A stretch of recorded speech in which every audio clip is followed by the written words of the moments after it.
En el nombre del Padre, y del Hijo, y del Espíritu Santo. Amén.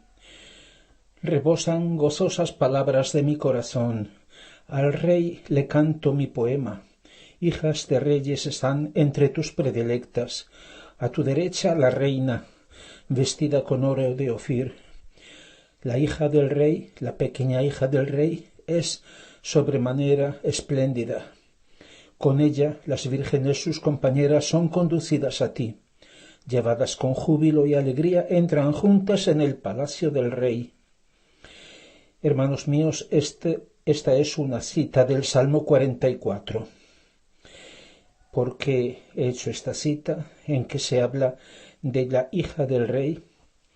El 4 de marzo de 1947, Luisa Picarreta, la pequeña hija de la Divina Voluntad, pasó definitivamente de la tierra al cielo, tras una vida de 81 años, 10 meses y 9 días, de los cuales más de 60 años en cama.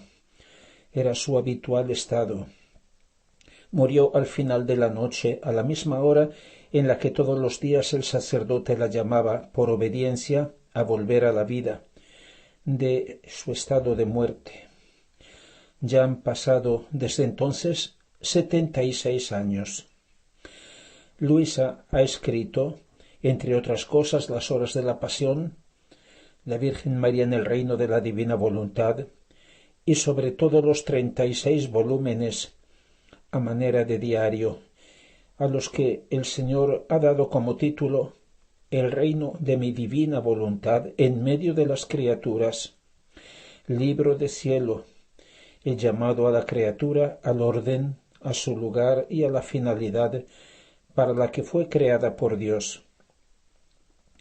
Teniendo una pobrísima cultura humana, ella sabía poco más que leer y escribir.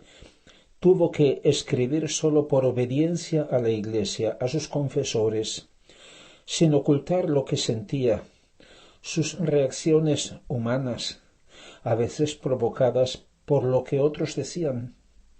Pero ha escrito también las cosas nuevas, asombrosas, maravillosas, que el Señor le decía, y que, como le dice en una ocasión, antes había escrito con su dedo de luz en el alma de Luisa. Es decir, que ella no habla por saber de oídas o por haber leído, sino que escribe lo que vive. De ello da testimonio. Es vida vivida. A mi parecer, esta es la verdadera cuestión que la Iglesia examinará, si lo que ha escrito ella lo ha vivido. ¿Cuántos la recuerdan y la aman, que la veneran, conociéndola sobre todo a través de sus escritos, esperan, como es justo, verla glorificada en la Iglesia?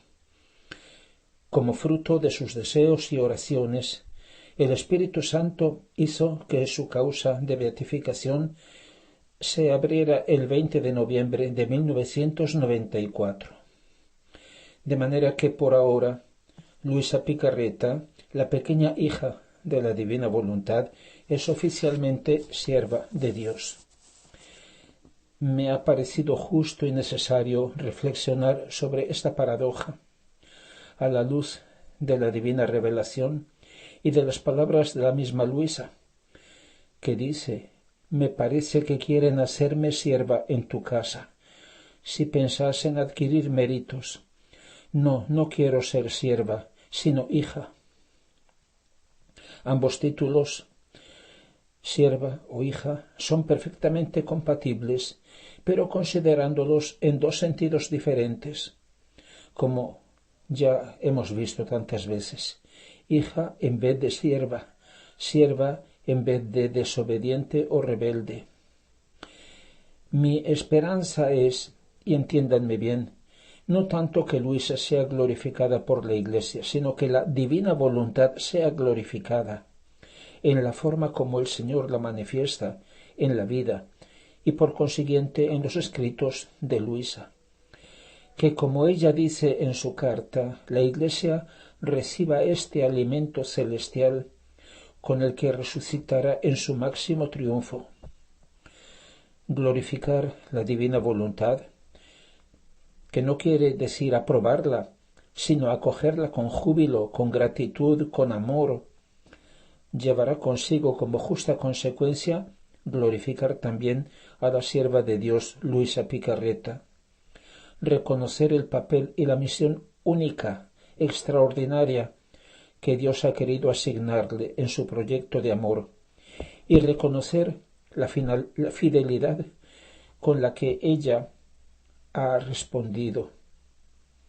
Pero pensar en glorificar o beatificar a Luisa, si alguien lo ha pensado, dejando a un lado lo que ella ha vivido, dejando todavía en cuarentena sus escritos otros 40 años, eso Dios no lo permitirá, como no habría consentido si se predicara un Cristo sin el Evangelio, ni un Evangelio sin evangelizadores ni testigos. No soy yo el que lo dice, sino nuestro Señor mismo a Luisa. Y a propósito de esto les leo 2 o 3 citas tomadas de sus escritos.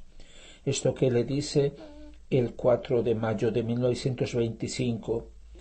No te asombres por cuantas cosas grandes y maravillosas puedo decirte sobre esta misión, por cuantas gracias puedo concederte, porque no se trata de hacer un santo, de salvar a las generaciones, sino que se trata de poner a salvo una voluntad divina, que todos regresen a su principio, al origen del que salieron todas las cosas, y que la finalidad de mi voluntad alcance su cumplimiento. Y esta otra frase del 22 de agosto de 1926. Por eso te he dicho tantas veces que tu misión es grande, porque no se trata sólo de la santidad personal, sino de abrazar todo y a todos, y preparar el reino de mi voluntad a las generaciones humanas. Y esta otra cita del 6 de marzo de 1919. Quiero el sí de la criatura y que como cera blanda se deje moldear como yo quiero. Más aún, has de saber que antes de llamarla del todo a que viva en mi querer, la llamo de vez en cuando, la despojo de todo, le hago superar una especie de juicio, porque en mi querer no hay juicios. Todas las cosas quedan conformadas conmigo. El juicio es fuera de mi voluntad. Pero de todo lo que entra en mi querer, ¿quién se atreverá a hacer un juicio? Pues yo nunca me juzgo a mí mismo. Por lo que a mí se refiere, esperaré a que llegue la autoridad de la Iglesia, de la misma forma como ante el sepulcro de Cristo vacío, Juan esperó a que llegara Pedro para entrar. Sin embargo, nada le impidió que viera y creyera, como él mismo dice en el Evangelio. Pero nosotros pidamos por quien tiene autoridad, como Pedro, por motivo de su grave responsabilidad. La nuestra, la mía, es diferente. Pido una particular bendición en este día por intercesión de nuestra Madre Santísima y por intercesión de la pequeña hija, Luisa, para mí como una segunda madre espiritual después de la Santísima Virgen. El Señor con esta bendición les conceda la luz y la paz en el corazón, les proteja de todo peligro y de todo mal, y les dé todas las gracias que eternamente ha preparado para cada uno de ustedes. En el nombre del Padre, y del Hijo, y del Espíritu Santo. Amén.